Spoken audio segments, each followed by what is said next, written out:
জীবনের প্রতিটি ক্ষেত্রে যে কোনো মূল্যে আল্লাহর সেই হক আদায় করা, এর নাম হলো আল্লাহর প্রতি আন্তরিকতা। আল্লাহর ইবাদতের মধ্যে কাউকে শরীক না করা, এটা হলো আল্লাহর জন্য সবচেয়ে বড় আন্তরিকতা। কেউ নামাজ পড়তেছে উদ্দেশ্য যে আল্লাহ খুশি হোক, পাবলিকও আমাকে দেখুক যে আমি নামাজি, তাহলে তার এই নামাজ আল্লাহর প্রতি পরিপূর্ণ আন্তরিকতা পূর্ণ হলো না। কেউ আল্লাহকে রব মানতেছে, আল্লাহকে সৃষ্টিকর্তা বিশ্বাস করতেছে, আবার আল্লাহর সঙ্গে শরীক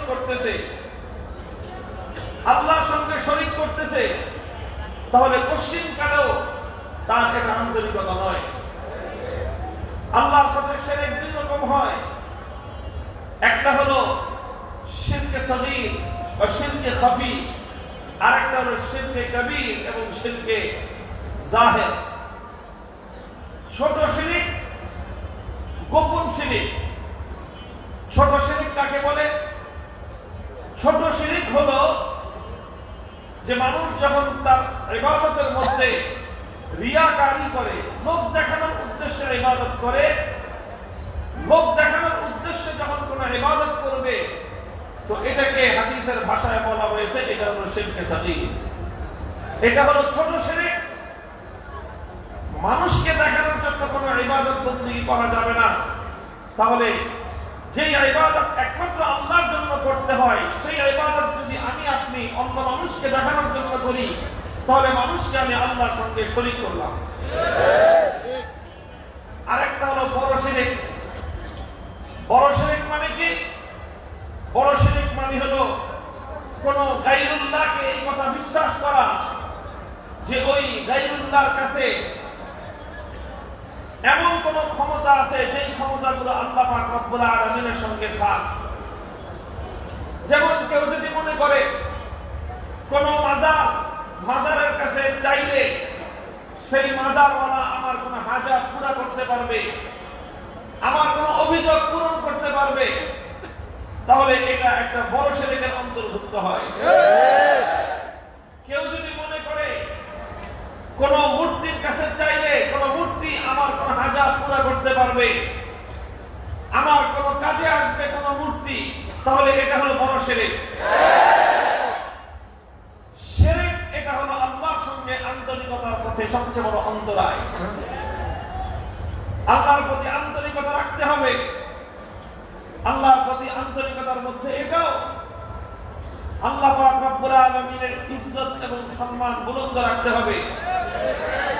আপনার সম্মুখে যখন আল্লাহ পাক রব্বুল আলামিনের কোনো হুকুম লঙ্ঘিত হবে, তখন আল্লাহর সেই হুকুমের মর্যাদা আপনার শক্তি সামর্থ্য অনুযায়ী আল্লাহর বিধানের মর্যাদা রক্ষা করা, এটাও আল্লাহর প্রতি আন্তরিকতার মধ্যে শামিল। আল্লাহ রাসূল সাল্লাল্লাহু আলাইহি ওয়াসাল্লাম হাদিসের মধ্যে বলেছেন, মান রাআ মিনকুম মুনকারান ফালইউগাইয়িরহু বিয়াদিহি ফাইন লাম ইয়াস্তাতি ফাবিলিসানিহি ফাইন লাম ইয়াস্তাতি ফাবিকলবিহি ওয়া যালিকা আযআফুল ঈমান। তোমাদের মধ্যে কেউ যদি দেখে যে আল্লাহর কোন হুকুম, আল্লাহর কোন বিধান লঙ্ঘিত হচ্ছে, তাহলে শক্তি থাকলে সে যেন শক্তি প্রয়োগ করে হাতের দ্বারা সেটাকে বাধা দেয়, যে না এখানে আল্লাহ নাফরমানি তুমি করতে পারবা না। শক্তি থাকলে শক্তি প্রয়োগ করে বাধা দেওয়া এটা মুমিনের জন্য ফরজ। যদি আপনার সেই পরিমাণ শক্তি সামর্থ্য না থাকে যে হাতের শক্তি ক্ষমতা প্রয়োগ করে আপনি সেটাকে বন্ধ করে দিবেন অন্যায় কাজ, আল্লাহর নাফরমানির কাজ, তাহলে অন্তত মুখের কথা দিয়ে সেটাকে প্রতিরোধ করবার চেষ্টা করতে হবে। যদি সেটাও সম্ভব না হয়, তাহলে অন্তরে অন্তরে পরিকল্পনা করতে হবে যে কিভাবে এই অন্যায়কে বন্ধ করা যায়। কোন অন্যায় কাজ হবে, আল্লাহর নাফরমানি চলবে, খোদাদ্রোহিতা চলবে, আর ইমানদার নির্বিঘ্নে নাক টেনে নাকে তেল দিয়ে ঘুমাবে, এটা ইমানদারের বৈশিষ্ট্য হতে পারে না। যে ব্যক্তির মধ্যে এই বৈশিষ্ট্য না থাকবে, ওয়াযালিকা আযআফুল ঈমান, নবীজি বলেছেন যে অন্তত মনে মনে অন্যায়কে প্রতিরোধ করবার পরিকল্পনা করা এটা হলো ঈমানের সবচেয়ে নিম্নের অংশ, দুর্বলতম অংশ, সবচেয়ে দুর্বলতম স্তর। ওয়ালাইসা ওয়ালা আযালিকা হাব্বাতু খারদালিন মিন ঈমান। এরপরে আর ঈমানের কোনো হিস্সা নাই, ঈমানের কোনো পর্ব নাই। আদ-দীনু আন-নাসীহাতু লিল্লাহ। আল্লাহর জন্য কল্যাণকামীদের নাম হলো দ্বীন। আল্লাহর জন্য আন্তরিকতা রাখতে হবে পরিপূর্ণ। আল্লাহর জন্য আন্তরিকতার মধ্যে সবচেয়ে বড় একটা আন্তরিকতা হলো আল্লাহর জন্য পৃথিবীতে যত কিছুর মাধ্যমে শিরক, যত কিছুর মাধ্যমে এই পৃথিবীতে শিরক প্রতিষ্ঠিত হয়েছে, যত কিছুর মাধ্যমে দুনিয়াতে শিরক এসেছে, ফাজতানিবুর রিজসা মিনাল আওসান, শিরকের সমস্ত উপকরণের সাথে ঘৃণা পোষণ করতে হবে, শিরকের সমস্ত উপকরণকে পরিত্যাগ করতে হবে। এটা হলো আল্লাহর সঙ্গে আন্তরিকতার প্রমাণ। যেই সব জিনিস দিয়ে শিরক হয়, যেই সকল জিনিস থেকে শিরক হয়, সেই শিরকের সমস্ত উপকরণগুলোকে বর্জন করতে হবে। দুনিয়াতে শিরকের সবচেয়ে বড় উপকরণ কি? আমি বুখারী শরীফ থেকে হাদিসের উদ্ধৃতি দিচ্ছি আপনাদের সম্মুখে। আল্লাহ রাসূল সাল্লাল্লাহু আলাইহি ওয়াসাল্লাম ইরশাদ করেছেন যে দেখো, জাহেলিয়াতের যুগে বিভিন্ন নামের মূর্তি ছিল। লাত, মানাত, উজ্জা, ইয়াউক, ইয়াগুস। কোরআনে পাকের মধ্যে সমস্ত মূর্তির নাম উল্লেখ করা হয়েছে। আল্লাহ নবীজি বলেছেন এর মধ্যে অধিকাংশই এগুলো পূর্ববর্তী যুগের নেককার মানুষদের নাম। তারা সালেহীন ছিলেন, তারা বিভিন্ন পয়গম্বর এবং নবীদের অনুসারী ছিলেন, তারা এক একজন আল্লাহওয়ালা বুজুর্গ ছিলেন এবং তাদের এক একজনের হাজার হাজার অনুসারী ছিল। সেই অনুসারীরা তাদেরকে দেখে অনুপ্রাণিত হতো, আল্লাহর দ্বীনের পথে চলত। এরপর যখন সেই সকল নেককার লোকগুলো মারা গেল, মারা যাওয়ার পর তখন তাদের অনুসারীরা মনে করলো যে আমাদের বুজুর্গ, আমাদের পীর সাহেব, আমাদের ওস্তাদ, আমাদের বাপদাদা এরকম বড় মানুষ ছিলেন, মহান মানুষ ছিলেন, এত বড় ব্যক্তি ছিলেন, তার অনুপ্রেরণায় অনুপ্রাণিত হয়ে আমরা আল্লাহর দ্বীনের পথে চলতাম। এখন তিনি চলে গেলেন, এখন আমাদের এই চেতনা আর এই অনুপ্রেরণা ধরে রাখা দরকার। এখন কিভাবে ধরে রাখবে তারা? তারা চিন্তা করলো যে আমরা এক কাজ করি, তারা যেই জায়গায় বসে ইবাদত করতেন আমরা সেই জায়গায় তাদের মূর্তি তৈরি করি। তারা মূর্তি তৈরি করলো কোনো খারাপ উদ্দেশ্যে নয়, অসৎ উদ্দেশ্যে নয়, একটা মহান উদ্দেশ্যে। কি উদ্দেশ্য? যে এই সমস্ত মূর্তিগুলোকে দেখে তাদের পূর্বপুরুষদের কথা স্মরণ হবে, আর স্মরণ হলে তারা তাদের মতো আল্লাহর ইবাদত বন্দেগী করবে, তারা দ্বীনের পথে চলবে, আল্লাহর হুকুম মানবে। আচ্ছা বলেন, এর চেয়ে মহৎ আর মহান কোন উদ্দেশ্য হতে পারে? এইভাবে এত মহৎ আর মহান উদ্দেশ্য নিয়ে সেই সমস্ত আল্লাহওয়ালা বুজুর্গদের মূর্তি তৈরি করা হলো। তারপরে কি হলো? তারা তাদের মহৎ উদ্দেশ্য অনুযায়ী ভালো ভালো কাজ করলো। তারা এই সমস্ত মূর্তিগুলোকে দেখে তাদের পূর্বপুরুষরা কিভাবে, কোন প্রেরণা নিয়ে, কোন চেতনা নিয়ে আল্লাহর ইবাদত করত, সেগুলো তারা শিক্ষা গ্রহণ করত, অনুপ্রাণিত হতো, চেতনাবদ্ধ হতো। এইভাবে একটা প্রজন্ম গেল, তারপরে তাদের পরে আরেক প্রজন্ম আসলো, তারাও সেই মূর্তিগুলো দেখে দেখে আল্লাহর ইবাদত করত। দেখতো মূর্তি, ইবাদত করতো কার? আল্লাহ। আল্লাহর ইবাদত করত, আর ওই মূর্তিগুলো দেখে দেখে তারা এই প্রেরণা হাসিল করত, অনুপ্রেরণা অর্জন করত। ভালোই ছিল। এভাবে এক প্রজন্ম, দুই প্রজন্ম, 100 বছর, 200 বছর চলল। চলার পর যখন এমন এক প্রজন্ম আসলো, তারা তাদের পূর্বসূরীদের এই সকল উদ্দেশ্যগুলো সম্পর্কে আর ভালো করে অবহিত হলো না।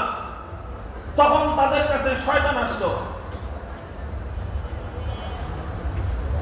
খেয়াল করতেছেন কথা আমার? তখন তাদের কাছে শয়তান আসলো। এটা গল্প বলতেছি না, সহি হাদিসের কথা বলতেছি। শয়তান এসে তাদেরকে বলল যে দেখো, তোমাদের বাবা, তোমাদের দাদা, তোমাদের পূর্বপুরুষরা তারা দুনিয়াতে কিভাবে সফল কাম হয়েছে জানো? কিভাবে? এই যে মূর্তিগুলো দেখতেছো, এগুলো নেককার মানুষের মূর্তি, ভালো মানুষের মূর্তি, মহান মহান মানুষের মূর্তি। তোমাদের বাপ দাদারা এই মূর্তিগুলোর ইবাদত করত। সুতরাং তোমরাও যদি সফলতা অর্জন করতে চাও, তাহলে তোমরা এই মূর্তির পূজা শুরু করো, মূর্তির ইবাদত শুরু করো। এইভাবে দুনিয়াতে মূর্তি পূজা শুরু হয়েছে।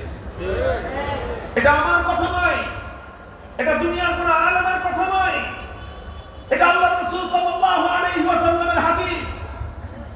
যখন প্রথমে মূর্তি তৈরি করা হয়েছিল, মহৎ উদ্দেশ্য নিয়ে তৈরি করা হয়েছিল, যখন মানুষের অবয়ব বিশিষ্ট, এরকম দেহ বিশিষ্ট মূর্তি, যেটাকে আজকে ভাস্কর্য নামে আখ্যায়িত করা হচ্ছে, কথা শুনেন, মসজিদের মধ্যে সাউন্ড করবেন না, মূল কথাটা বুঝেন, মূল কথাটা বুঝেন। আমরা হাদিসের উদ্ধৃতি দিচ্ছি, ব্যাখ্যা করছি না, কোনো ব্যাখ্যা নাই এখানে, হাদিসের উদ্ধৃতি। প্রথমে যখন এই মূর্তিগুলো তৈরি করা হয়েছিল, তখন খারাপ উদ্দেশ্যে করা হয়েছিল না ভালো উদ্দেশ্যে? অসৎ উদ্দেশ্যে করা হয়েছিল না সৎ উদ্দেশ্যে? এত সৎ, এত মহৎ যে এর চেয়ে মহৎ আর কিছু হতেই পারে না। মূর্তিগুলো দেখে তারা চেতনা অর্জন করবে, মূর্তিগুলোকে দেখে তারা প্রেরণা হাসিল করবে, মূর্তিগুলোকে দেখে তারা আল্লাহর ইবাদত বন্দেগীর উৎসাহ লাভ করবে। এই ছিল তাদের মহৎ উদ্দেশ্য। অতঃপর কি হলো?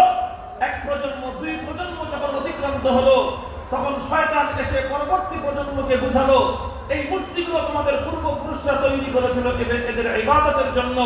সুতরাং তোমরা যদি সফলতা অর্জন করতে চাও, তাহলে তোমরা এই মূর্তিগুলোর ইবাদত শুরু করো। এরপর থেকে এই পৃথিবীতে মূর্তি পূজা শুরু হয়েছে। মুহতারাম হাজিরিন, অন্যান্য ধর্মের ধর্মাবলম্বীরা যার যার ধর্মের বিশ্বাস অনুযায়ী তারা কে কি কাজ করবে, সেটার জন্য আমি এবং আপনি আল্লাহর কাছে জবাব দিতে বাধ্য হব না। কিন্তু আমি এবং আপনি কি বিশ্বাস করব, আমি এবং আপনি কি কাজ করব, সেটার জন্য আমাকে এবং আপনাকে আল্লাহর কাছে জবাবদিহিতার কাঠগড়ায় দাঁড়িয়ে যেতে হবে।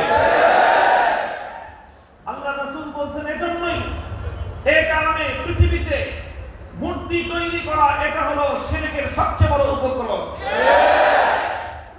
পৃথিবীতে শিরকের সিম্পটম, শিআরুল কুফর, শিআরুশ শিরক, সবচেয়ে বড় শিআর হলো কোন প্রাণীর এরকম প্রতিকৃতি, অবয়ব বিশিষ্ট একটা হলো ছবি থাকে, প্রিন্টেড ছবি, সেটা একরকম।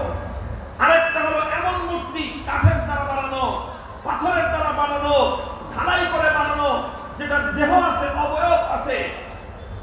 এই ধরনের মূর্তি, এটা হলো শিরকের সর্বপ্রথম এবং সর্বপ্রধান উপকরণ। আর এই সূত্র ধরে এই পৃথিবীতে সমস্ত মূর্তি পূজারীরা শিরক শুরু করেছে। কাজেই এই জন্য আন-নাসিহাতুলিল্লাহ, মুমিনের সর্বপ্রথম ঈমানের দাবি হলো এই, সৃষ্টিকর্তা মহান আল্লাহ পাক রব্বুল আলামিনের সঙ্গে আন্তরিকতা রাখবে। আল্লাহর সঙ্গে আন্তরিকতার প্রথম পদক্ষেপ হলো এই, আল্লাহ পাক রব্বুল আলামিনের সঙ্গে কোশ্চিনকালেও কাউকে শরীক করবে না। এবং যেই সমস্ত জিনিস থেকে শিরকের উৎপত্তি হয়, যেখান থেকে শিরকের উৎপত্তি ঘটে, সেই সমস্ত জায়গাগুলোকে কোনো ঈমানদার কোশ্চিনকালেও প্রশ্রয় দিতে পারে না। আন-নাসিহাতুলিল্লাহ, আল্লাহর জন্য আন্তরিকতা রাখতে হবে। আল্লাহর জন্য আন্তরিকতা রাখলে তোমাকে শিরকের সঙ্গে ঘৃণা পোষণ করতে হবে। আল্লাহ রাসূল সাল্লাল্লাহু আলাইহি ওয়াসাল্লাম শিরককে যেমন ঘৃণা করেছেন, শিরকের সঙ্গে যার দূরতম সম্পর্ক আছে সেটাকে উম্মতের জন্য চরমভাবে প্রত্যাখ্যাত বলে ঘোষণা দিয়েছেন। মূর্তি তৈরি করা, এটা হলো পৃথিবীতে শিরকের সবচেয়ে বড় উপলক্ষ। মূর্তি তৈরি করা, এটা হলো পৃথিবীতে আল্লাহর সঙ্গে শিরক করার প্রধান আখড়া। এই জন্য ইসলামের মধ্যে চিরতরে মূর্তি তৈরি করাকে হারাম শুধু ঘোষণা করা হয়নি, বরং আসমান আর জমিনের মধ্যে যত অপরাধ এবং যত গুনাহ রয়েছে, সমস্ত গুনাহ আর অপরাধের মধ্যে মূর্তি তৈরি করা সবচেয়ে ভয়ঙ্কর অপরাধ বলে সাব্যস্ত করা হয়েছে।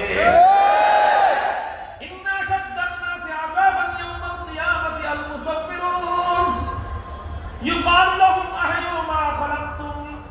আল্লাহর পয়গম্বর বলেন, কিয়ামতের দিন আল্লাহ পাক রব্বুল আলামিনের পক্ষ থেকে যেই মানুষগুলোর উপর সবচেয়ে বেশি কঠোর সাজা হবে, যাদেরকে সবচেয়ে কঠিন শাস্তি প্রয়োগ করা হবে, এরা হলো তারা যারা আল মুসাফফিরুন, যারা ভাস্কর্য তৈরি করে, যারা মূর্তি তৈরি করে, যারা কোনো প্রাণীর এভাবে আকৃতি গঠন করে। এটা সহিহ হাদিস। তারা হবে কিয়ামতের দিন জাহান্নামের মধ্যে সবচেয়ে কঠোর শাস্তিপ্রাপ্ত। আশাদ্দান নাসি আযাবা। আল্লাহ পাক রব্বুল আলামিনের পক্ষ থেকে তাদেরকে বলা হবে, আহয়ু মা খালাকতুম। এই বেটা, তুই একটা গরু বানালি, গরুর প্রাণ দে। তুই একটা হাতি অথবা বাঘ তৈরি করলি, হাতির মধ্যে প্রাণ দে। বাঘ তৈরি করলি, বাঘের মধ্যে প্রাণ দে। মানুষের অবয়ব তৈরি করলি, মানুষের অবয়বের মধ্যে মানুষের প্রাণ দে। তুই যেহেতু জান দিতে পারবি না, প্রাণ দিতে পারবি না, তাহলে তুই কেন এই দেহটা গঠন করলি? এই কথা আল্লাহ পাক রব্বুল আলামিন বলবেন, আর জাহান্নামের মধ্যে নিকৃষ্টতম কঠোরতম আযাব এবং শাস্তি প্রয়োগ করা হবে। কাজেই অনেক মুসলমান ভাইরা আছেন বেখবর, গর্ব করে আমার ছেলে একজন ভাস্কর, আমার ছেলে একজন শিল্পী। কি বানায় আপনার ছেলে? এরকম অনেক সুন্দর সুন্দর স্ট্যাচু বানায়, সুন্দর সুন্দর ভাস্কর্য বানায়। আপনি এটা নিয়ে গর্ব করছেন? যে নাকি এটা নিয়ে গর্ব করবে যে আমার ছেলে সুন্দর মূর্তি বানায়, ঈমান থাকবে না, ঈমান থাকবে না। কাজেই কোন মুসলমান এই পেশা গ্রহণ করতে পারে না, কোন ঈমানদার এই পেশা গ্রহণ করতে পারে না। কারণ এই পেশা গ্রহণ করার অর্থ হলো এই কথা মেনে নেওয়া যে কিয়ামতের দিন আমি সবচেয়ে কঠোর শাস্তির সম্মুখীন হব। এই কথা মেনে নেওয়া। মুহতারাম হাজিরিন, এই জন্য আমি বলছিলাম, প্রথম কথা হলো আমার এই জায়গায় দ্বীন এবং ঈমান হলো আল্লাহর সঙ্গে আন্তরিকতা রাখার নাম। যে ব্যক্তি আল্লাহর সঙ্গে শিরক করবে অথবা শিরকের কোনো উপক্রমকে যে ব্যক্তি ভালোবাসবে, সে আল্লাহর সঙ্গে আন্তরিকতা রাখলো না। যার সাথে কোনো মূর্তির ভালোবাসা থাকবে, কোনো মূর্তিকে যে ভালোবাসবে, সে কোনোদিন আল্লাহর সঙ্গে আন্তরিকতা রাখে না। হাদিসের মধ্যে রাসূল আকরাম সাল্লাল্লাহু আলাইহি ওয়াসাল্লাম পরিষ্কার বলেছেন, লা তাদখুলুল মালায়েকাতু বাইতান ফীহি কালবুন ওয়ালা তাসাবির। যেই ঘরের মধ্যে কোনো প্রাণীর মূর্তি থাকে, যেই ঘরের মধ্যে কোনো প্রাণীর ভাস্কর্য থাকে, সেই ঘরের মধ্যে ফেরেশতা ঢুকে না। সেই ঘরের মধ্যে কুকুর থাকে, সেই ঘরের মধ্যে ফেরেশতা প্রবেশ করে না। আজকে মুসলমান খবর নাই, আল্লাহর নবীর হাদিসের ব্যাপারে ন্যূনতম কোনো আন্তরিকতা নাই। পশ্চিমা সেই ইউরোপিয়ানদের অসভ্য কালচার তারা অনুসরণ করতেছে। মুসলমানদের ঘরগুলোতে আজকে কুকুররা দখল করে নিয়েছে। মুসলমানদের বেডরুমগুলোতে আজকে তাদের সঙ্গে কুকুর থাকে। এমনকি মুসলমানদের সঙ্গে একই বিছানায় সারা রাত কুকুর ঘুমায়। সন্তানের জায়গা নাই, মায়ের কোলে কুকুর মায়ের কোলে গিয়ে দখল করেছে। বাবার কোলে সন্তান জায়গা পায় না, সেই জায়গা আজকে কুকুর দখল করে নিয়েছে। মুহতারাম হাজিরিন, আমাদের এই কথা আমরা চিৎকার করে কান্না করে বলতেছি, আবেগ নিয়ে বলতেছি। আমাদের কথা কারো অনুভূত না হলে আমাদের বিরুদ্ধে ক্ষিপ্ত হয়ে যায়। অথচ এটা কত বড় অমানবিকতা, কত বড় বর্বরতা সন্তানের প্রতি, কত বড় দায়িত্বজ্ঞানহীনতা। এই কথা কি শুধু বানায় বলতেছি আমি? বানায় বলতেছি না।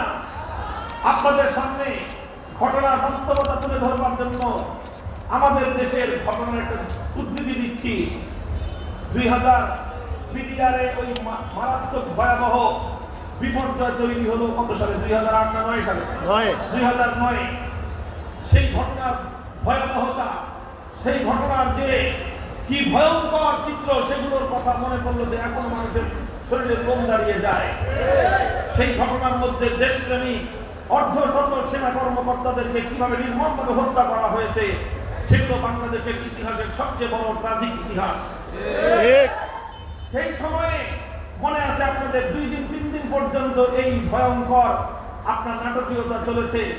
ভিতরে কি হচ্ছে পিলখানার বাইরে থেকে অনুভব করা যাচ্ছে না, আস্তে আস্তে ঘটনা বের হয়ে আসছে। সেই সময়ে কিছু মানুষ সেখানে আটকা পড়েছিল, কিছু সেনা কর্মকর্তা এবং তাদের পরিবাররা বিভিন্ন ভবনের বিভিন্ন জায়গায় আত্মগোপন করেছিল, আত্মরক্ষা করেছে।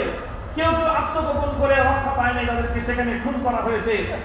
আর কেউ কেউ আত্মরক্ষা করে সর্বশেষ মুহূর্তে তারা বিভিন্ন জায়গা থেকে বের হয়ে এসেছে।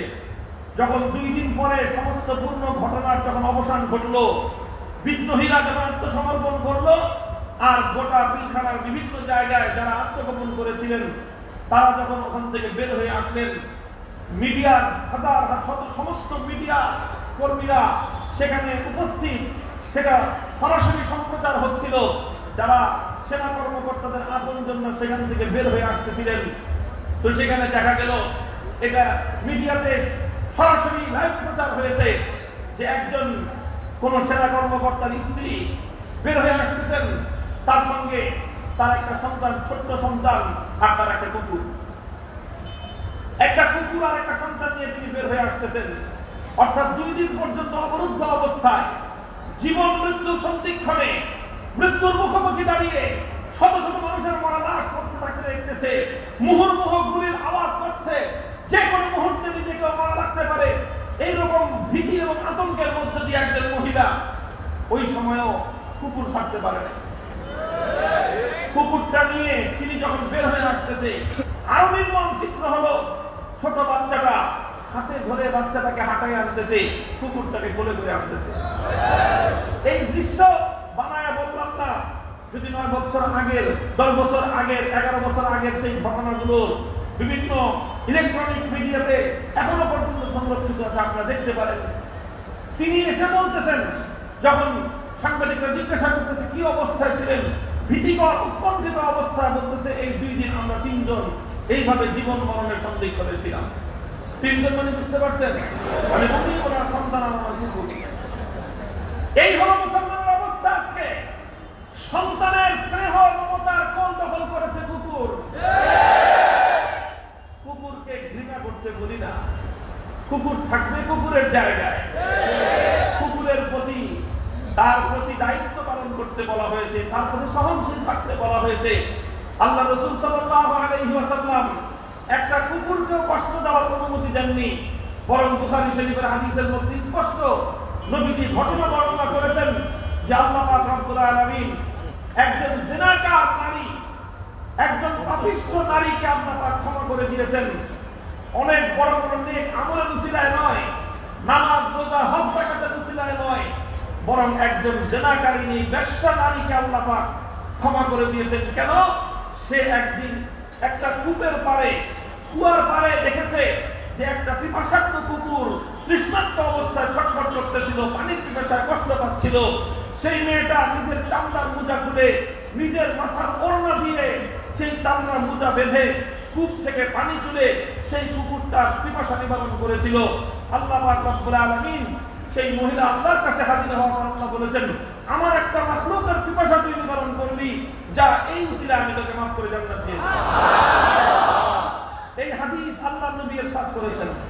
সুতরাং কুকুরের প্রতি কঠোরতা ইসলাম দেখেনি, কুকুরের প্রতি মানবিক আচরণ করতে বলেছে, কিন্তু কুকুরকে ঘরে ঢুকাতে নিষেধ করেছেন। কুকুরের জায়গা হবে ঘরের বাইরে, কুকুরের জায়গা হবে ঘরের বাইরে। মুসলমানের ঘরে, তার বেডরুমে, তার ড্রয়িং রুমে, তার ডাইনিং রুমে কোনোদিন কুকুর প্রবেশ করতে পারে না। যদি কুকুর প্রবেশ করে তাহলে কি হবে? আল্লাহর নবী বলতেছেন, যেই ঘরের মধ্যে কুকুর ঢুকবে, কুকুর থাকবে, সেই ঘরে রহমতের ফেরেশতা ঢুকবে না। তার মানে আপনি যদি ঘরের মধ্যে মৃত্যুবরণ করেন, আপনি নিজেই আয়োজন করছেন মৃত্যুর সময় যেন আপনি আল্লাহর রহম না পান। কারণ কুকুর রাখার অর্থই হলো গেটের মধ্যে, বাড়ির বাইরে আপনি বড় ধরনের সাইনবোর্ড লিখে দিলেন যে এই ঘরের মধ্যে ফেরেশতা ঢোকা নিষেধ। নবীর হাদিস, ঘরের মধ্যে ছোট ছোট মূর্তি দিয়ে ভরা মুসলমানদের ঘরগুলো আজকে শোকেসের মধ্যে বিভিন্ন শোপিস হিসেবে হাতির মূর্তি, বাঘের মূর্তি, কুত্তার মূর্তি, মানুষের মূর্তি, সব মূর্তি দিয়ে আজকে মুসলমানদের ঘরগুলো ভরে গেছে। এই সকল মূর্তিগুলো যারা শোকেসের মধ্যে, ড্রয়িং রুমের মধ্যে, যে কোনো জায়গায় শোপিস হিসেবে ঘরের মধ্যে রাখে, যদি আল্লাহর নবীর হাদিস সত্য হয়ে থাকে, সে ঘরে ফেরেশতা ঢুকবে না, রহমতের ফেরেশতা ঢুকবে না। মুহতারাম হাজিরিন, এই হলো মূর্তির ব্যাপারে ইসলামের কঠোরতা, এই হলো মূর্তির ব্যাপারে আল্লাহর পয়গম্বরের কঠোরতা। অথচ আজ মুসলমান আল্লাহর রাসূলের আদর্শের চেয়ে পশ্চিমা কালচার, পশ্চিমা সভ্যতা মুসলমানদেরকে কিভাবে গ্রাস করেছে। রাস্তাঘাটে মাঝে মাঝে চলতে থাকি, ঢাকার শহরে কত আজব আজব দৃশ্য দেখি। গাড়ির গ্লাস নামাইলে অনেক সময় দেখি পাশের গাড়িতে হয়তো কোনো মহিলা বা কোনো পুরুষ বসা, পাশের সিটে কুত্তা বসা। বাড়িতে যায় কুকুর নিয়ে, মার্কেটে যায় কুকুর নিয়ে, অফিসে যায় কুকুর নিয়ে।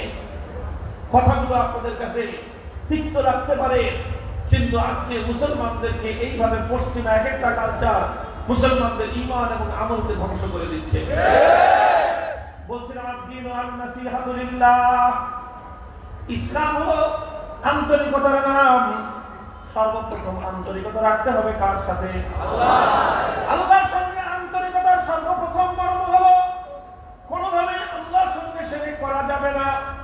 আল্লাহর পয়গম্বর সাহাবীকে ওসিয়ত করেছেন, লা তুশরিক বিল্লাহি ওয়া ইন কুনতা আও হুররিতা। হে আবু যর গিফারি, আমি তোমাকে ওসিয়ত করে গেলাম, খবরদার কোনদিন আল্লাহর সঙ্গে শিরক করবে না। জীবন যায় জীবন দিয়ে দিবে। তোমাকে যদি কেউ জ্বলন্ত আগুনে নিক্ষেপ করে, আগুনে নিক্ষিপ্ত হওয়াকে তুমি বরদাস্ত করে নিবে, কিন্তু আল্লাহ পাক রব্বুল আলামিনের সঙ্গে কসম কেন তুমি শিরক করবে না। তাহলে কোরআন, আল্লাহর পাকের কোরআন স্পষ্ট বলছে, ফাসতানিবু রিজসা মিনাল আওসান, সব ধরনের মূর্তি থেকে তোমরা দূরত্ব অবলম্বন করো। সব ধরনের মূর্তি থেকে মুসলমানদের দূরত্ব অবলম্বন করতে বলা হয়েছে। সুতরাং মুসলিম ব্যক্তি, মুসলিম পরিবার, মুসলিম সমাজ, মুসলিম জাতি কোনদিনও মূর্তির সঙ্গে সহ অবস্থান করতে পারে না। এক নম্বর, আল্লাহর প্রতি আন্তরিকতা রাখতে হবে। দুই নম্বর, ওয়ালি কিতাবিহি, আল্লাহর কিতাবের প্রতি, কোরআনের প্রতি আন্তরিকতা রাখতে হবে। যদি তুমি ঈমানদার হও, তোমার ঈমান, তোমার দ্বীনের দ্বিতীয় পরিচয় হলো আন-নাসিহাতু লিকিতাবিল্লাহ। আল্লাহর কিতাবের প্রতি আন্তরিকতা রাখতে হবে, আল্লাহর কোরআনের প্রতি আন্তরিকতা রাখতে হবে। আল্লাহর কোরআনের প্রতি আন্তরিকতার কি অর্থ? সারা বছর কোরআন ধরবো না, শুধু রমজান আসলে কোন রকম 2-4 খতম শুনলাম বা পড়লাম, এর নাম আন্তরিকতা? কোরআনের প্রতি আন্তরিকতা হলো এই, প্রত্যেকটা মুমিনের উপর আল্লাহর কিতাব কোরআনের হক রয়েছে, সেই কোরআনের হকগুলো যথাযথ আদায় করা। কোরআনের হক হলো কোরআন বিশুদ্ধভাবে তেলাওয়াত শিক্ষা করা এবং কোরআনে পাকের তেলাওয়াত করা। এটা হলো কোরআনে পাকের হক। কোরআনের হক আদায় করা, এটা হলো কোরআনের প্রতি আন্তরিকতা। চেষ্টা করব তো ইনশাআল্লাহ। 3 নম্বর হলো আন-নাসিহাতু লিরাসূলিল্লাহ।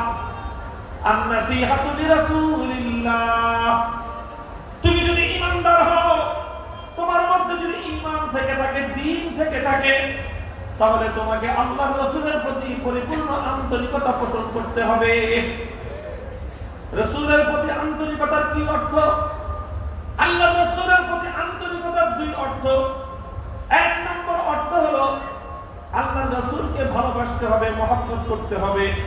2 নম্বর আন্তরিকতার অর্থ হলো আল্লাহর রাসূলের আনুগত্য আর ইতাআত করতে হবে।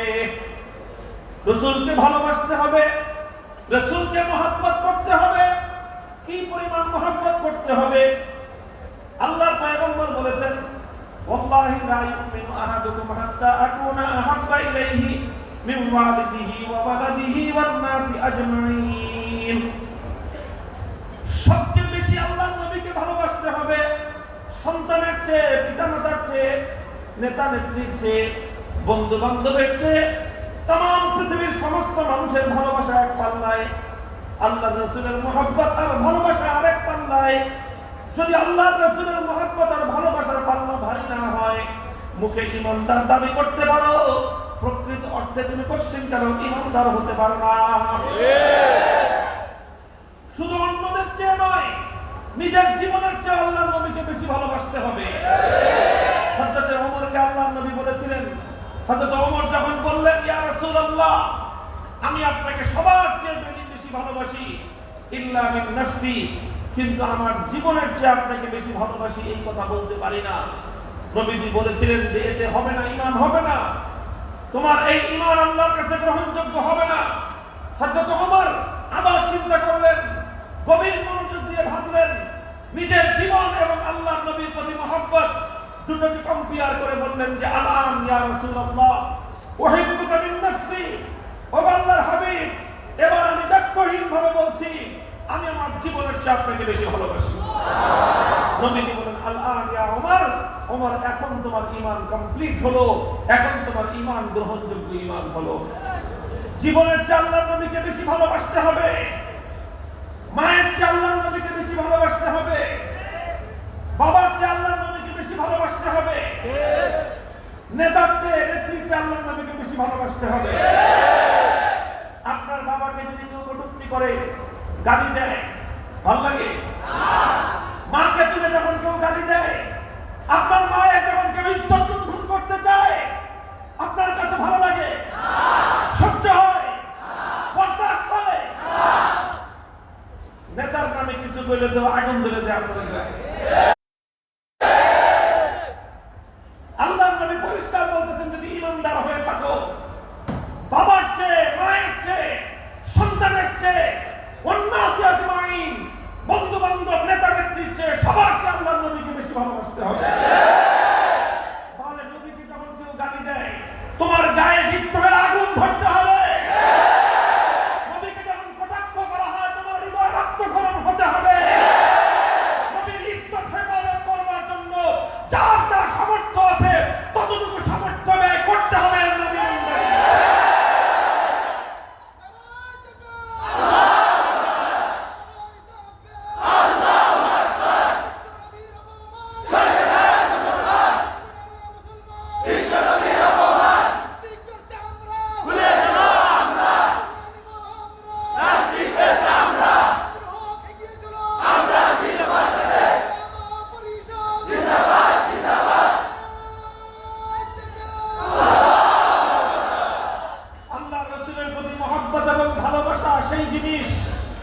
এই মহব্বত এবং ভালোবাসা, নবীজির প্রতি মহব্বত এবং ভালোবাসা, এটা জান্নাতে যাওয়ার সবচেয়ে সহজ একটা রাস্তা।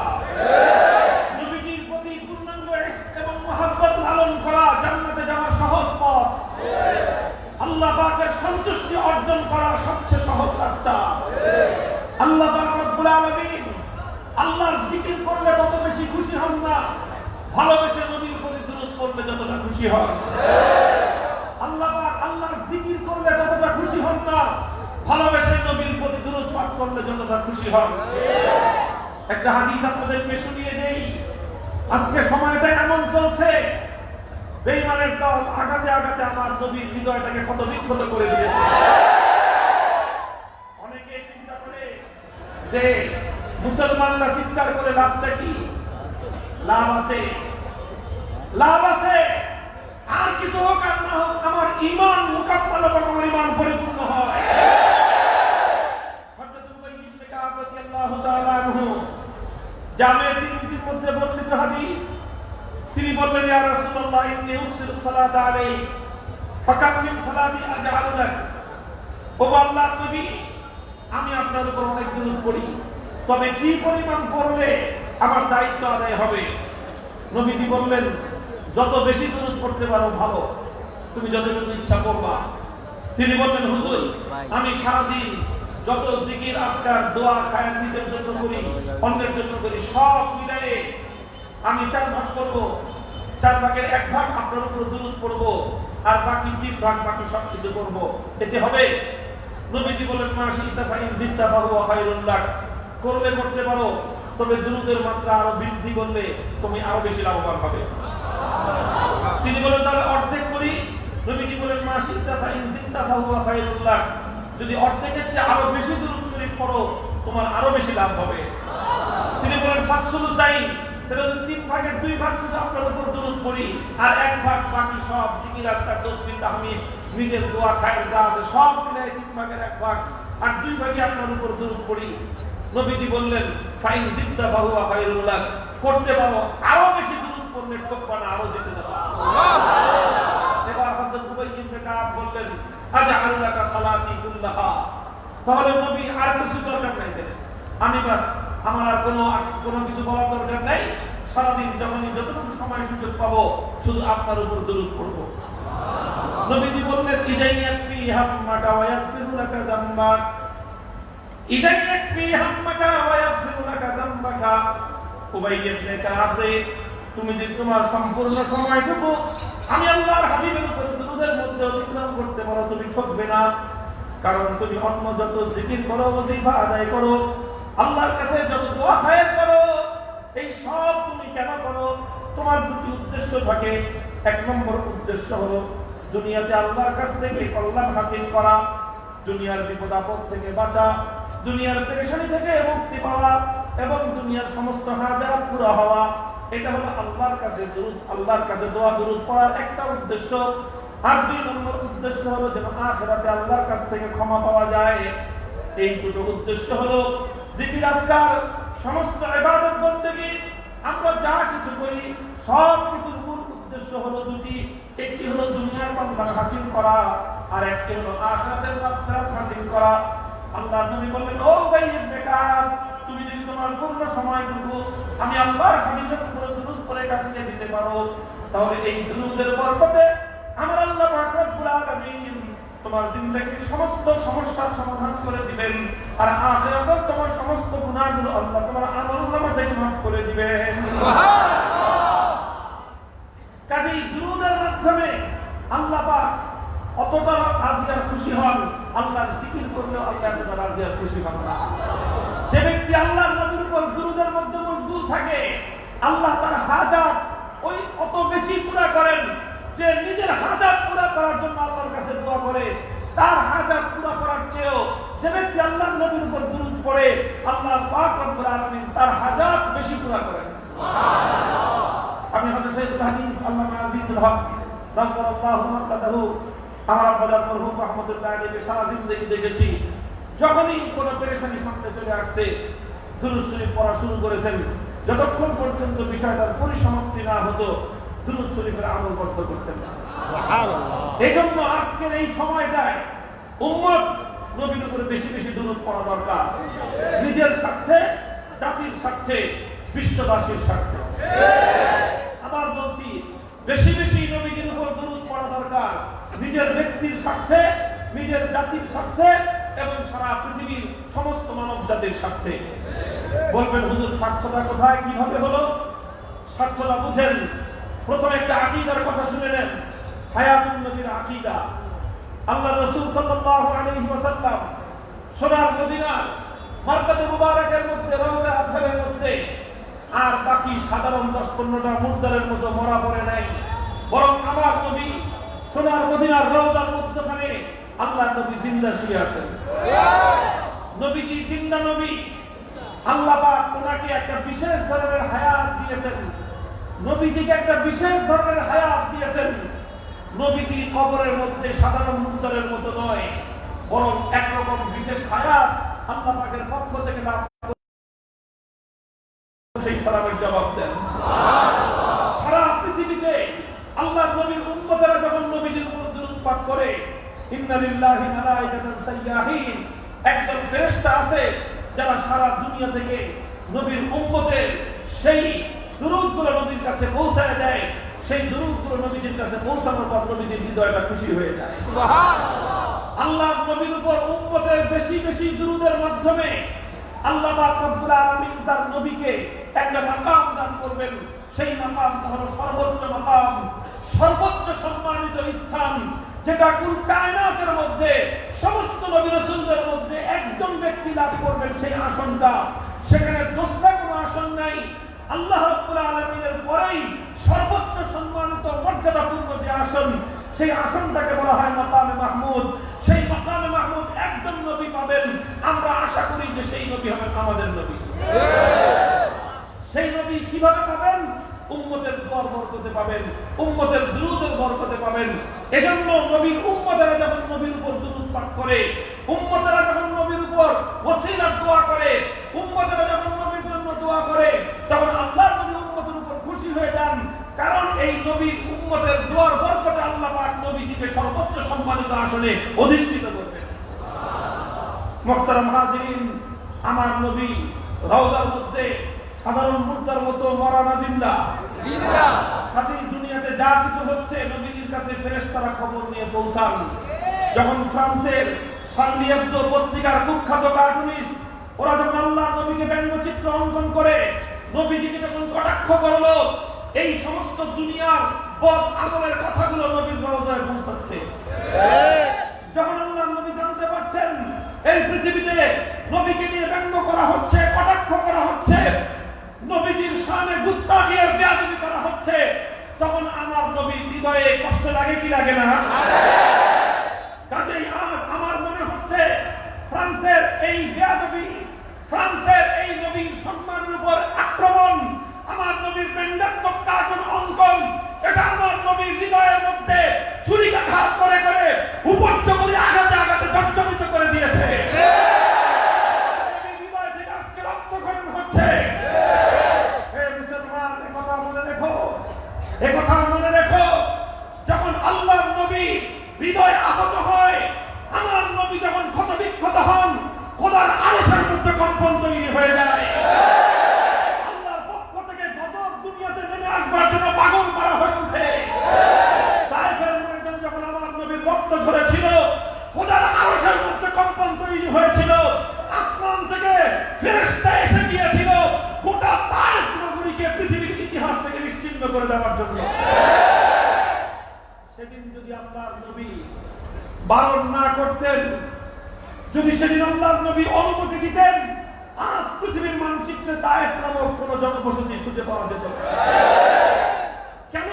কারণ ওরা আমার নবীর সঙ্গে বেয়াদবি করেছিল, কারণ ওরা আমার নবীর শরীর থেকে রক্ত সরিয়েছিল, কারণ ওরা আমার নবীকে আঘাত আঘাতে জর্জরিত করে দিয়েছিল।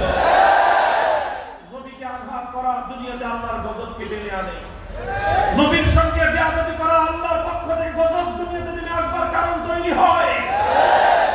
কাজে আজ আল্লাহর নবীর সঙ্গে যে গুস্তাখি করা হয়েছে, আমার ভয় হয় যে এই কারণে দুনিয়াবাসীর উপর আসমানের পক্ষ থেকে গজব নেমে আসতে পারে। এই জন্য উম্মতের করণীয় হলো এই, নবীজির উপর যদি বেশি বেশি দুরূদ পাঠ করা যায়, তাহলে আমার নবীর হৃদয়টা উপশম হবে, নবীর মনটা খুশি হবে যে আমার দুশমনরা আমার ইজ্জত নিয়ে ছিনিমিনি খেলছে, আমার পরে 200 কোটি উম্মত আমার জন্য দুরূদের হাদিয়া পেশ করছে, আর এই দুরূদের বরকতে কিয়ামতের ময়দানে আল্লাহ পাক আমাকে সর্বোচ্চ সম্মানে অধিষ্ঠিত করবে। কাজেই নবীজির জন্য বেশি বেশি দুরূদ পড়া, এটা বর্তমান সময়ে উম্মতের জন্য অনেক বড় করণীয়। আন্দোলন করব, সংগ্রাম করব, মিছিল করব, বিক্ষোভ করব, সেই সঙ্গে নিজে একান্তে বসে হলেও অথবা সম্মিলিতভাবে বসে হলেও দুরূদের আমল বেশি বেশি করব ইনশাআল্লাহ। মুহতারাম হাজিরিন, আর হবে আল্লাহর নবীর শান এবং মান বুলন্দ করবার জন্য নিজের যতটুকু অস্থিরতা আছে সবটুকু অস্থিরতা প্রকাশ করতে হবে। এটা সাহাবায়ে কেরামের সুন্নাত। সাহাবীরা যখন শুনেছেন আমার নবী আহত হয়েছে, বরদাস্ত করতে পারেননি, পাগলের মতো উম্মাদের মতো রাস্তায় বেরিয়ে পড়েছেন সাহাবায়ে কেরাম।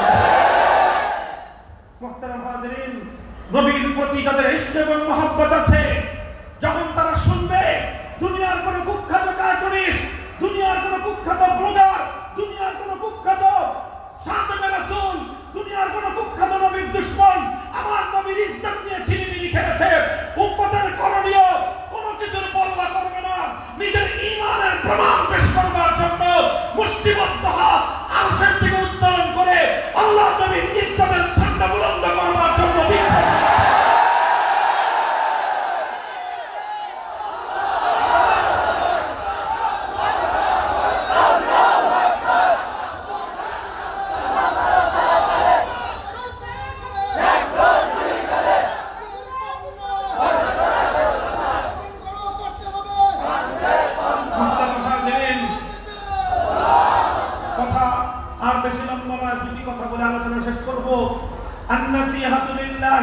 কিতাবিহি ওয়া লিরাসূলিহি ওয়া লিআইম্মাতিল মুসলিমিনা ওয়া আম্মাতিহিম।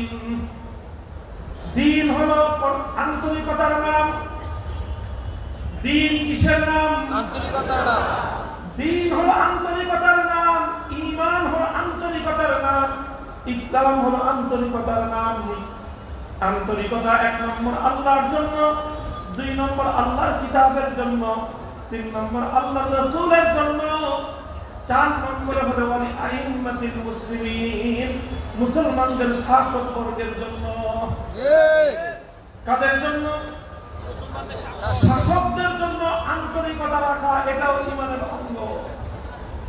খেয়াল করে বুঝেন, শাসকদের প্রতি আন্তরিকতা রাখা এটাও ঈমানের গুরুত্বপূর্ণ অংশ।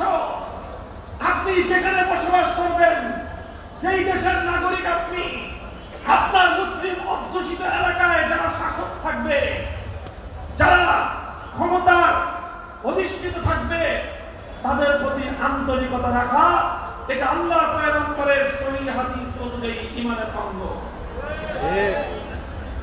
এখন বলবেন হুজুর, শাসকের প্রতি আন্তরিকতার কি অর্থ? শাসকের প্রতি আন্তরিকতার কি অর্থ? আমি আপনাদেরকে সোনালী যুগের ইতিহাস থেকে 2টি উদ্ধৃতি পেশ করতেছি।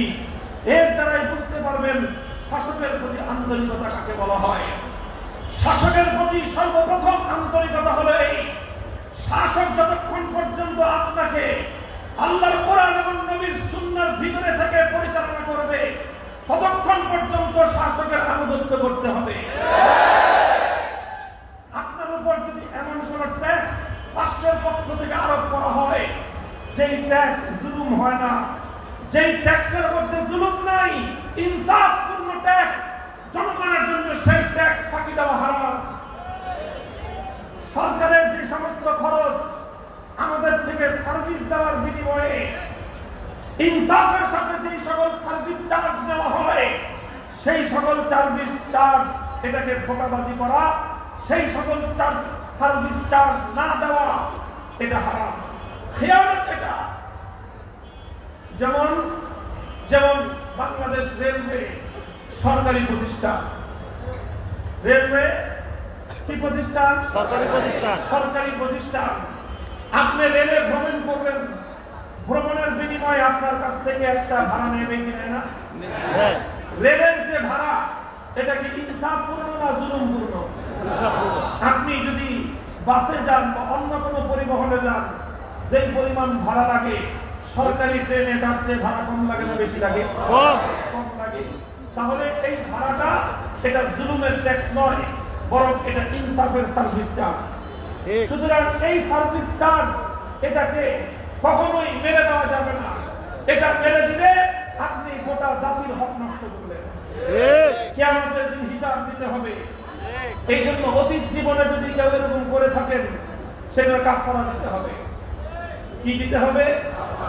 আপনারা নরসিংদীর মানুষ, নরসিংদীতে রেল স্টেশন আছে, যে সমস্ত এলাকায় রেল স্টেশন, তারা সরকারি এই খাতে অনেক ধরনের অনেক ফাঁকি দিয়ে থাকেন। ট্রেনে ভ্রমণ করেছেন, ভাড়া দেন নাই, এরকম আছে না নাই? সেই সমস্ত অতীতের ভাড়া পরিশোধ করতে হবে। নামাজ যেরকম কাজা হয়ে গেলে নামাজ কাজা করতে হয়, রেলের ভাড়া না দিয়ে ভ্রমণ করে থাকলে অতীতের সমস্ত ভাড়া পরিশোধ করতে হবে। পরিশোধ করবো কাকে? টিটির কাছে। টিটির কাছে টাকা দিলে সরকার পাবে, ওই টাকা তো টিটি এমনি খেয়ে ফেলবে, সম্ভাবনা এটারই বেশি। কি করতে হবে? রেলের ভাড়ার অতীতের রেলের ভাড়া যেগুলো পরিশোধ করা হয় নাই, সরকারি সার্ভিস চার্জ, বিদ্যুৎ বিল, গ্যাসের বিল অথবা অন্য যে সমস্ত সার্ভিস চার্জ ইনসাফের সাথে সরকার নেয়, সেই সমস্ত সার্ভিস চার্জগুলোর নিয়ম হলো, যদি কখনো এটা বকেয়া পড়ে যায়, তাহলে আপনাকে যেই পরিমাণ আপনি ভ্রমণ করেছেন, সেই পরিমাণ ভ্রমণের টিকিট কেটে ওটাকে সিলে ফেলে দিতে হবে, ভ্রমণ করা যাবে না। টাকাটা কোথায় চলে গেল? কোথায় চলে গেল? সরকারের সামনে চলে গেল। আপনি নতুন করে ভ্রমণ করবেন না, অর্থাৎ সার্ভিস নিবেন না, টাকা দিয়ে দিলেন। এটা অতীতে যে ধোঁকাবাজি করেছিলেন সেটার কাফারা হয়ে গেল। তাহলে সরকারের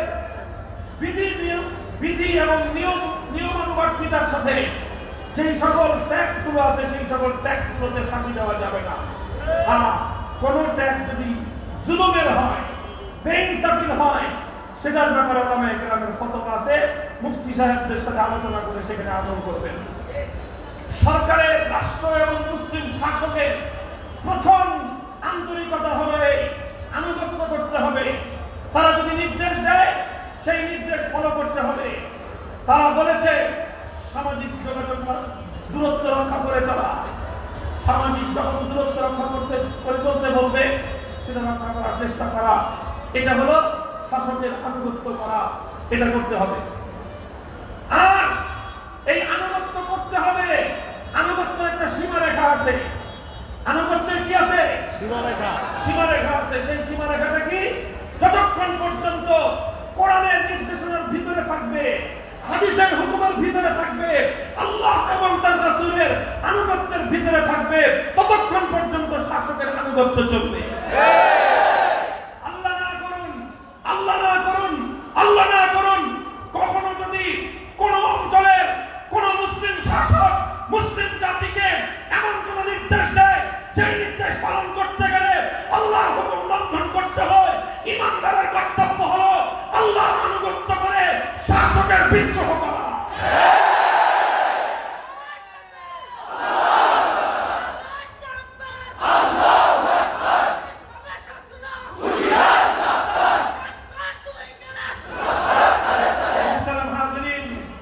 আমি খলিফাতুল মুসলিমিন ওমর ফারুক রাদিয়াল্লাহু তাআলা আনহুর ঘটনার উদ্ধৃতি দিয়ে বলছি। ইতিহাস আপনারা অনেকেই শুনেছেন।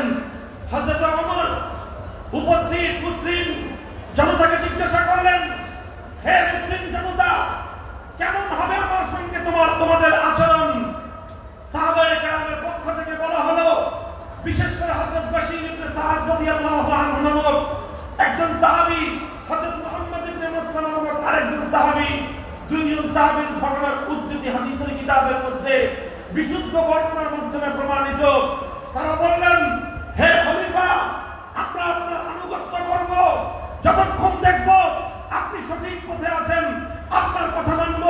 যতক্ষণ দেখব আপনি কোরআনের পথে আছেন, আনুগত্য করব। যতক্ষণ দেখব আপনি নবীর আদর্শের উপর আছেন, আনুগত্য করব। যতক্ষণ দেখব মুসলমান জাতির কল্যাণকামিতা আপনার মধ্যে আছে, আপনার আনুগত্য করব, আপনার প্রতি আন্তরিকতা রাখব।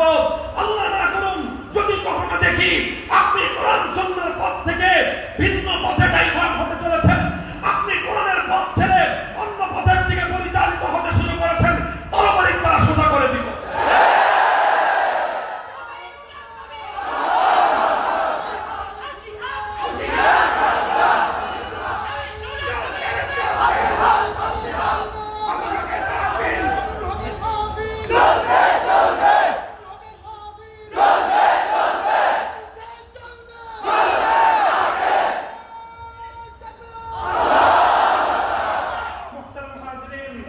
হযরতে ওমর খলিফাতুল মুসলিমিন, the great caliph of Muslim উম্মাহ, বিশ্ব ইতিহাসের প্রতাপশালী শাসক, বিশ্ব ইতিহাসের অন্যতম সফল রাষ্ট্রনায়ক, অর্ধজাহানের খলিফা, অপ্রতিদ্বন্দ্বী মুসলিম খলিফা, তার সামনে দাঁড়িয়ে একজন সাধারণ মুসলিম নাগরিক এভাবে কথা বললেন, ওমর যদি একটু সামান্য ডানে আর বামে যেতে চাও তাহলে আমরা তোমাকে সাইজ করবে এমন ভাবে যেমন নাকি তীর সোজা করা হয়।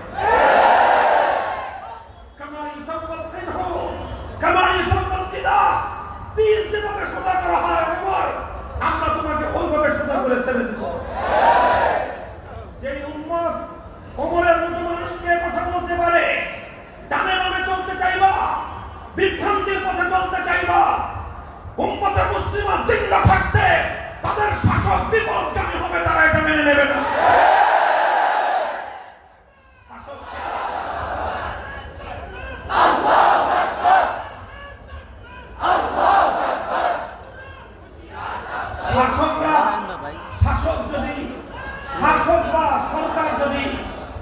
সরকার বা শাসক ভালো যে নির্দেশনা দিবে সেই সকল নির্দেশনা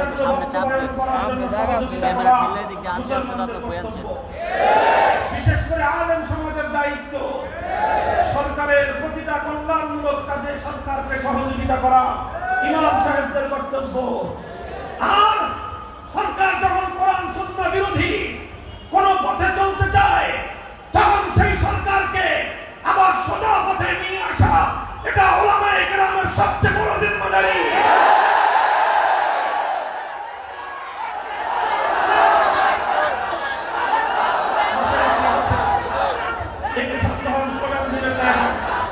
স্লোগান দিবেন না। আমার মূল কথাটা সেনসিটিভ একটা কথা, স্পর্শকাতর একটা কথা আমরা স্পষ্ট পয়গাম পৌঁছে দিতে চাই। আমরা একটা কথা বলতে চাই, আমরা সরকারের প্রতি সর্বোচ্চ আন্তরিকতা পোষণ করি। কেন করি? কারণ এটা আমার রাসূলের নির্দেশ। কেন করি? কারণ এটা আমার ঈমানের অঙ্গ। এটা আমার ঈমানের অঙ্গ। সহিহ বুখারী মুসলিম শরীফের হাদিস, আন-নাসিহাতু লিআইম্মাতিল মুসলিমিন, যারা মুসলমানদের শাসক হবে কিয়ামত পর্যন্ত তাদের কল্যাণ কামনা করতে হবে, তাদের প্রতি আন্তরিকতা রাখতে হবে। আন্তরিকতার অর্থ চাটুকারিতা নয়। দুঃখ লাগে, সরি বলি। আন্তরিকতার অর্থ চাটুকারিতা নয়। পৃথিবীতে যত অকল্যাণ এই পৃথিবীতে হয়েছে এর অধিকাংশ অকল্যাণ করছে চাটুকার শ্রেণী। দালাল আর চামচারাই সকল বড় মানুষদের পতনের কারণ হয়। চাটুকারিতা কাকে বলে জানেন? চাটুকারিতা বলা হয়, সাহেব যদি কহেন ফলটা ছিঁড়ে আনো, গোসাহেব গাছটাই উপরে নিয়ে আসে। সাহেব যদি কহেন রাত 12টার সময়, এখন তো দিনের বেলা, মুসাহেব বলিবেন হ্যাঁ হ্যাঁ জি মুসাহেব, ওই যে আকাশে সূর্য দেখা যায়। চামচামিয়ার চাটুকারিতা কাকে বলে? সাহেব যদি বলেন দিনের 12টার সময়, এখন তো রাতের বেলা, মুসাহেব কহিলেন জি আজকে হুজুর, ওই যে আকাশে 4 তারকা দেখা যায়। সাহেবের কথায় দিনের দুপুরে যে আকাশে 4 তারকা দেখে, আর সরকারের কথায় রাতের অন্ধকারে আকাশে যে সূর্য দেখে, তাদেরকে বলা হয় চাটুকারের দল।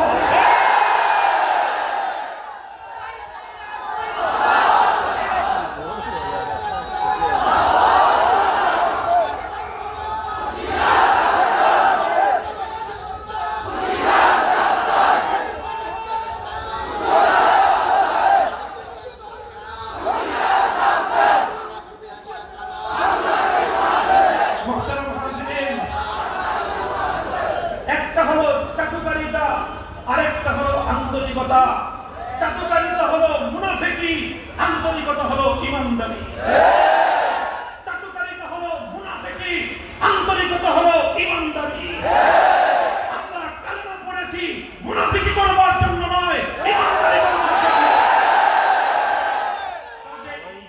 পরিস্থিতি যত প্রতিকূলই হোক না কেন, পরিস্থিতি যত ভয়াবহই হোক না কেন, ঈমানের পথ থেকে বিচ্যুত হওয়ার কোনো আমাদেরকে সর্বশেষ জীবনের শেষ বক্তব্যবিন্দু দিয়ে হলেও, ফাঁসির মঞ্চে দাঁড়িয়ে হলেও আন্তরিকতারই পরিচয় দিয়ে যেতে হবে। মুহতারাম হাজিরিন, দুঃখ লাগে আজ এমন একটা সময় চলে এসেছে যেই সময়ে আন্তরিকতাকে মানুষ ঘৃণা করতে আরম্ভ করেছে, চাটুকারিতাকে পছন্দ করতে আরম্ভ করেছে। যখন আন্তরিকতার চেয়ে চাটুকারিতার মূল্য বেশি হবে, সেই পরিবেশে পৃথিবীর অবস্থা কেমন হবে? আমি আপনাদেরকে একটা হাদিস শোনাই। আমার এই হাদিস উলামায়ে কেরাম বিশেষভাবে শুনবেন। আমার এই হাদিস, আমার আজকের বক্তব্য শাসক বর্গের ঘনিষ্ঠ ব্যক্তিবর্গ যারা আছে তারা শুনবেন, লক্ষ্য করবেন, বুঝবার চেষ্টা করবেন। আমাকে পছন্দ না হলে যেই হুজুর পছন্দ হয় সেই হুজুরের কাছ থেকে হাদিসের ব্যাখ্যা শুনে নেবেন। হযরত আমির মুআবিয়া রাদিয়াল্লাহু তাআলা আনহু তিনি একবার জুমার দিন খুতবা দিতে দাঁড়িয়ে একটা কথা বললেন। আল মালু মালুনা ওয়াল ফাইউ ফাইউনা। দেখো, এই যে রাষ্ট্র ধনভাণ্ডারের যে মাল, সেটা আমার মাল, আমাদের সম্পদ। এই গনিমত, এটা আমাদের সম্পদ। আমরা যেভাবে ইচ্ছা সেভাবে বন্টন করব। প্রথম জুমায় হযরত আমিরে মুআবিয়া এরকম একটা ঘোষণা দিলেন, সম্পদ আমার, এই রাষ্ট্রীয় ধনভাণ্ডার আমার, আমার যেভাবে ইচ্ছা আমি সেভাবে বন্টন করব। কেউ কোনো কথা বলল না। আমিরে মুআবিয়া জুমার দিন চলে গেলেন। পরের জুমায় তিনি আবার দাঁড়িয়ে গেলেন, আবার একই ঘোষণা দিলেন, আল-মালু মালুনা ওয়াল ফাইউ ফাইউনা, রাষ্ট্রীয় ধনভাণ্ডারের মাল এটা আমার ইচ্ছা, যেভাবে ইচ্ছা সেভাবে বন্টন করব। 2 দিন বললেন, কোনো কথা নাই, কোনো প্রতিউত্তর নাই। আমিরুল মুমিনিন হযরত মুআবিয়া রাদিয়াল্লাহু আনহু চলে গেলেন। তৃতীয় জুমায় আবার একই কথা বললেন যে আল-মালু মালুনা ওয়াল ফাইউ ফাইউনা, এটা তাবরানীর মধ্যে এবং মুআজাম তাবরানী মুসনাদে আবু ইয়ালার মাধ্যমে সহিহ সনদের মাধ্যমে ঘটনা বর্ণিত। তৃতীয় জুমায় একই ঘোষণা দিলেন আমির মুআবিয়া, সম্পদ আমার, রাষ্ট্রীয় ধনভাণ্ডার আমার, ইচ্ছা যেখানে ইচ্ছা সেখানে ব্যয় করব। তৃতীয় জুমায় কথা বলার সাথে সাথে একজন সাধারণ মুসল্লি দাঁড়ায় গেল, দাঁড়ায় বলল, না, সম্পদ রাষ্ট্রপতি আমিরুল মুমিনিন বাইতুল মালের সম্পদ আপনার একার নয়, রাষ্ট্রীয় ধনভাণ্ডারের সম্পদ আপনার একার নয়। এই সম্পদ গোটা মুসলিম বিশ্বের সমস্ত নাগরিকদের, যেখানে নাগরিকদের স্বার্থ হবে, যেখানে জাতির স্বার্থ হবে সেখানে ব্যয় করতে হবে। নিজের ইচ্ছা এবং খেয়াল খুশি মতো ব্যয় করবার কোনো অধিকার আপনার না। হযরত মুআবিয়া তৃতীয় জুমায় যখন এই বক্তব্যের প্রতিবাদ হলো, তিনি বসে পড়লেন। হযরত মুআবিয়াকে তো ছিলেন মুসলিম বিশ্বের প্রতাপশালী শাসক। হযরত ওমরের যুগ থেকে হযরত ওসমানের যুগে, হযরত আলীর যুগে দীর্ঘ সময় মুসলিম বিশ্বের গুরুত্বপূর্ণ এলাকার ধারণকর্তা ছিলেন। এরপরে তিনি নিজেই শাসক হলেন। সেই আমিরে মুআবিয়া দর্দণ্ড প্রতাপশালী মুসলিম বিশ্বের অন্যতম রাজনৈতিক প্রজ্ঞাবান ব্যক্তিত্ব। হযরত মুআবিয়া এই ঘটনার সঙ্গে সঙ্গে বসে পড়লেন, ঘরে ঢুকে গেলেন, নিজের খাস কাপড়ায় ঢুকে ওই যুবককে ডেকে পাঠালেন, যুবককে ডাক দাও। গোটা মসজিদের মানুষ থরথর করে কাঁপতেছে, না জানি কি হয়। যুবককে তলব করে নিয়ে গেলেন আমিরে মুআবিয়া, আর বক্তব্যের মুখের উপর প্রতিবাদ করা হলো। সবাই অপেক্ষমান, কি বলে আমির মুসলমানদের আমিরুল মুমিনিন কি বলে শুনবার জন্য। হযরত মুআবিয়া রাদিয়াল্লাহু আনহু ডেকে বললেন, দেখো, আমি 3 দিন পর পর একই কথা বলেছি। প্রথম 2 দিন আমার কথার কোনো প্রতিবাদ মুসলিম জাতির মধ্য থেকে হয়নি। আমি ভয়ে আতঙ্কিত হয়ে পড়েছিলাম, ভীত সন্ত্রস্ত হয়ে পড়েছিলাম যে হায় কি অবস্থা। আমার শুধুমাত্র আল্লাহর নবীর হাদিস মনে পড়তেছিল যে এমন একটা জাতি আসবে, সে জাতির শাসকরা যখন অন্যায় কথা বলবে, জাতির মধ্য থেকে সে অন্যায় কথা শুদ্ধ দেওয়ার মতো, সে অন্যায় কথা প্রতিবাদ করবার মতো কোনো লোক হবে না। যখন এই সময় আসবে, সেই শাসক এবং শাসিত, সেই সরকার এবং তার জনগণ আল্লাহ পাক জাহান্নামের মধ্যে শুয়োর আর বানরের মতো লাঞ্ছিত করে ওদেরকে জাহান্নামে নিক্ষেপ করবে। তারা নিষ্কৃষ্ট বান্দরের মতো লাফায় লাফায় জাহান্নামে পড়বে। যখন আমি অন্যায় কথা বললাম, আমি যখন মুসলমানদের আমির হয়ে এই স্বৈরাচারী কথা বললাম যে সম্পদ আমার, আমি যখন বললাম মুসলিম রাজ্যের বাইতুল মাল সরকারি ধনভাণ্ডারের সম্পদ আমি যাকে ইচ্ছা তাকে দিব, যেভাবে ইচ্ছা সেভাবে বন্টন করব, 2 দিন কথা বলার পর কেউ যখন আমার প্রতিবাদ করলো না, আমি ভয়ে ভীত সন্ত্রস্ত হয়ে পড়েছিলাম যে না জানি আমি সেই সম্পদের অন্তর্ভুক্ত হয়ে গেলাম যারা লাঞ্ছিত হয়ে জাহান্নামে যাবে। আর যখন তুমি প্রতিবাদ করলে, ভিতরেটা আমার প্রশান্তিতে ভরে গেল। হে যুবক, আমি তোমার কৃতজ্ঞতা আদায় করি, কারণ তুমি আমার অন্যায় কথার প্রতিবাদ করে প্রমাণ করে দিয়েছ মুসলমান জাতি এখন পথভ্রষ্ট হয় না। বঙ্গবন্ধুর কন্যা মাননীয় প্রধানমন্ত্রী শেখ হাসিনা, আমি আপনার জন্য মামুনুল হক সাইফুল হাদিসের এই যুগের সেই ভূমিকা পালন করতে চাই।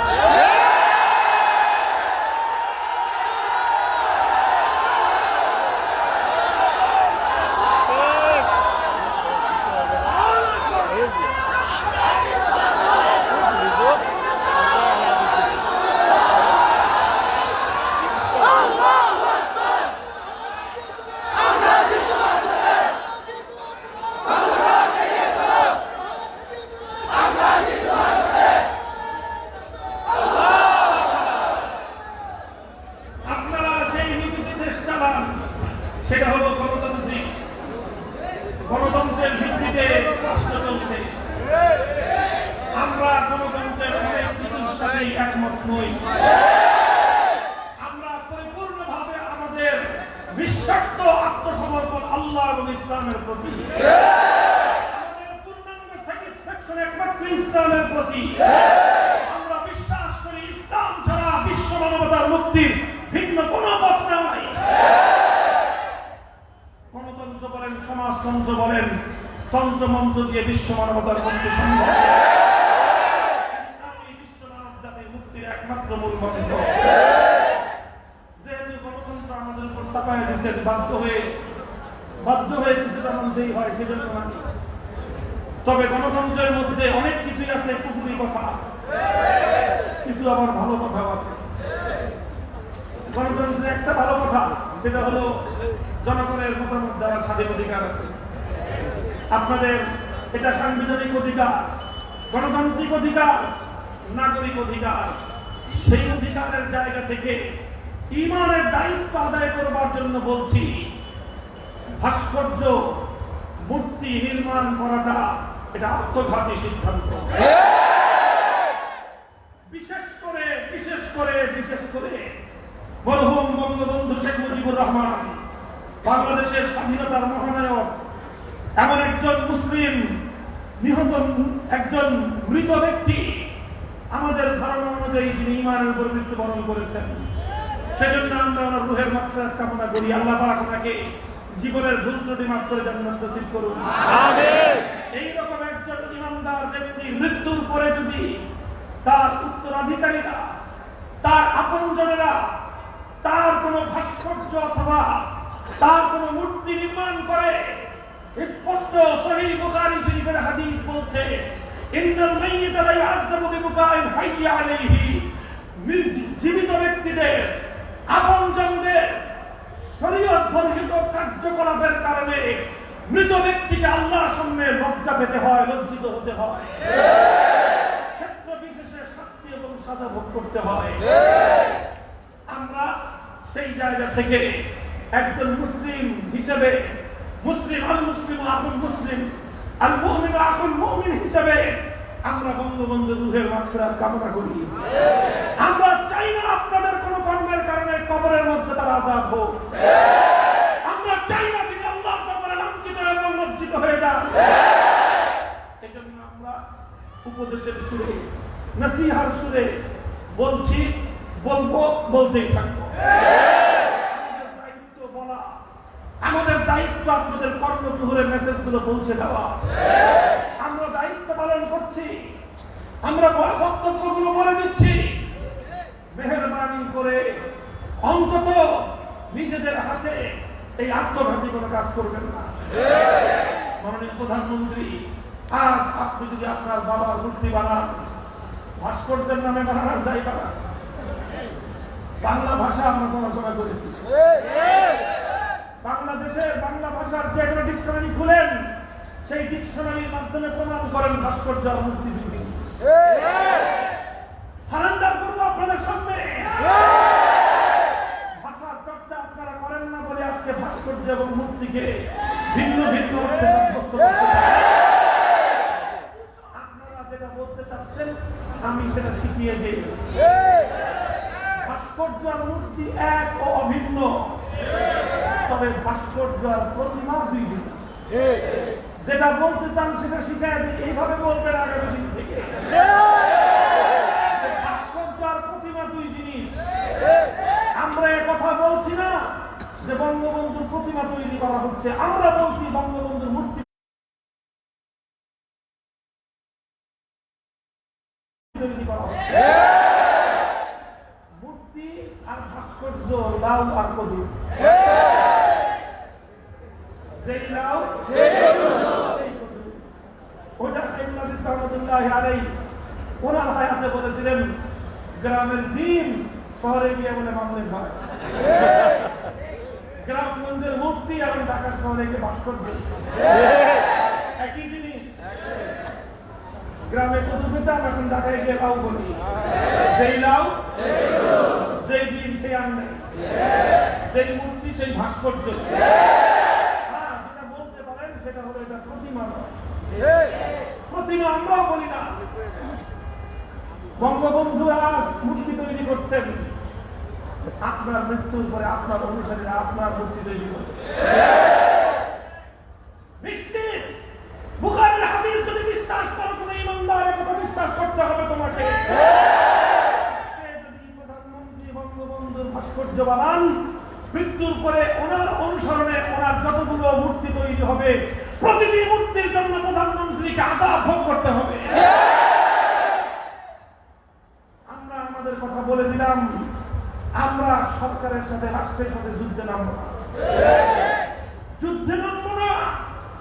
তবে এতটুকু বলবো, আমরা আপনাদের প্রতি যদি আল্লাহ কোরআনের বিরুদ্ধাচরণ করেন, মুসলমানদের ঐতিহ্যকে ধ্বংস করে মসজিদের শহরকে যদি মূর্তির শহর বানান, আপনাদের সঙ্গে আমাদের চূড়ান্ত ঘৃণার সম্পর্ক কায়েম হবে।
কেউ সিস্টেম করার চেষ্টা করবেন না।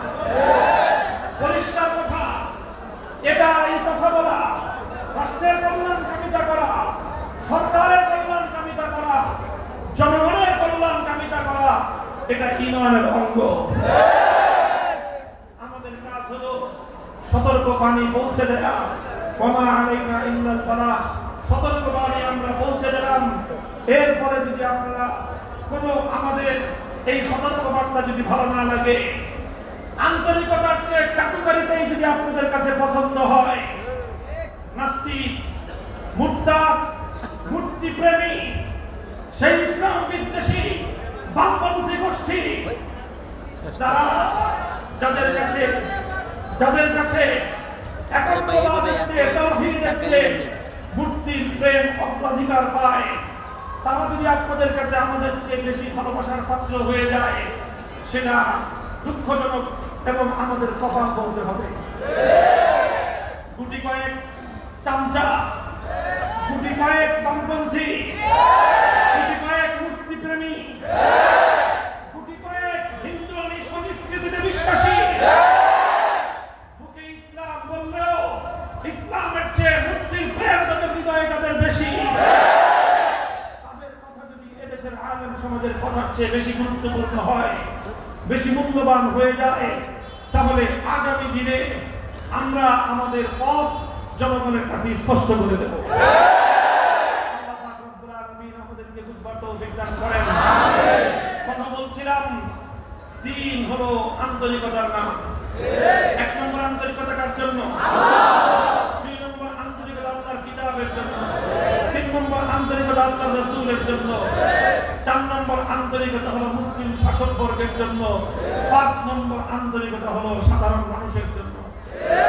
জনগণের জন্য যেটা কল্যাণ হবে সেটা আমরা বলে দিব, মানুষের জন্য যেটা কল্যাণ হবে আমরা বলে দিব। আমি জানি এই বছর একটু আগেরই কথা, এখানে অনেক মানুষ আছে, একটা পয়েন্টে আমরা সবাই ঐক্যবদ্ধ, সেই পয়েন্টের নাম হলো ঈমান। আমরা বিভিন্ন ভাবে বিভিন্ন মত পার্থক্য থাকতে পারি, রাজনৈতিক ভাবে আপনারা এক একজন এক এক মতাদর্শী হতে পারেন।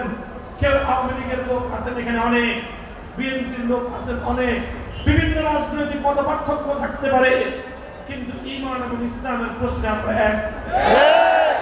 এই জায়গা থেকে বলছি, যারা বঙ্গবন্ধুকে ভালোবাসেন, এই ভালোবাসার মধ্যে আমার কোনো আপত্তি নাই, বরং একজন মুসলিম জাতির মহান মহান নেতাকে ভালোবাসা এটা দেশের প্রতি ভালোবাসার পরিচায়ক।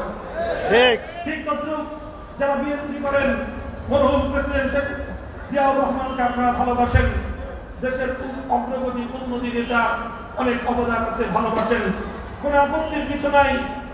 আপনাদেরকে বিশেষ করে বলবো, যারা বঙ্গবন্ধুর সৈনিক বলে স্লোগান দেন, আপনাদের এখন একটা স্লোগান হবে, আমরা বেশি কথা বলতে গেলে আমাদেরকে বলে মৌলবাদী, আমাদেরকে বলে জঙ্গিবাদী। ট্যাগ নাই, যে ট্যাগগুলো আমাদেরকে ওই বামপন্থী নাস্তিকের দল না দেয়। আমরা কথা বলতে গেলে, প্রতিবাদ করতে গেলে আমাদেরকে নানাভাবে হয়রানির শিকার হতে হয়।